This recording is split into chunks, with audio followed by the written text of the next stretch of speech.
We'll have a lot of England fans supporting them. You know, we've seen the growth in women's cricket on the back of the 100 the last couple of years. They are playing against the greatest women's cricket side of all time, this Australian side, arguably the greatest women's sporting side of all time, albeit without their influential captain, Meg Lanning. Meg's decided to take a break for medical reasons, but they've still got Alyssa Healy will lead them, Ash Gardner, Talia McGrath, Beth Mooney, Elise Perry. They are still a serious side. For me, it is about belief. It's almost like our era in the men's.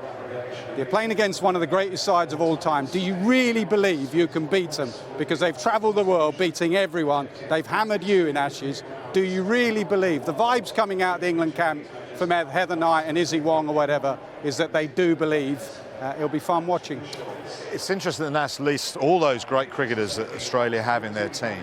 But the fact that the captain has stepped away, and we completely understand that, but she has stepped away, Meg, fairly close to the start of such a big series, and she's such an influential leader. If you lose your captain that close to a big tournament, that still has to be unsettling.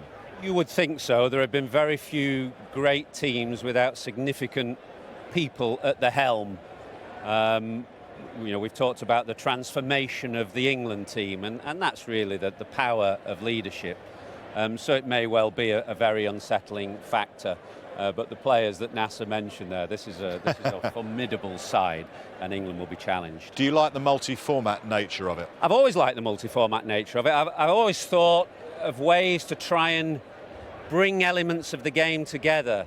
Often you feel that there's a divisiveness in cricket, you know, fans of T20, fans of Test cricket, those who like or dislike the 100. And what I like about the multi-format cricket is it ties it together. And you're talking about players then who are competing cross formats, and there's no kind of division between them. So I like it. I mean, Andrew Strauss tried it with the men's team for a while. It didn't quite catch on. Do you remember there was a series against Pakistan where he tried it, and it didn't really catch on. But I like the format, yeah. Who's key for England? Got a lot of talented young girls in that side. Some real youngsters that will perhaps go in with slightly less fear of what has gone before? Yeah, similar to Michael Vaughan's 2005 Ashes side. There was no baggage there, so there are some young players. But for me, Natsiv, obviously the skipper, Heather Knight, is going to be hugely important. Leadership in an Ashes battle. But Nat Siver-Brunt, she is England. They have a few world-class players. She is right at the top of the tree. If you name 3 or 4 cricketers in the world, you'd put Nat Siver-Brunt. She was ICC cricketer, Women's Cricketer of the Year last year. Multi-format across all formats. She'll get runs, she'll take wickets. So for me, Nat Siver-Brunt needs to set the tone for England. And she's like what we've mentioned. There are players like Broad that stand up on the big stage. You look at 100 games.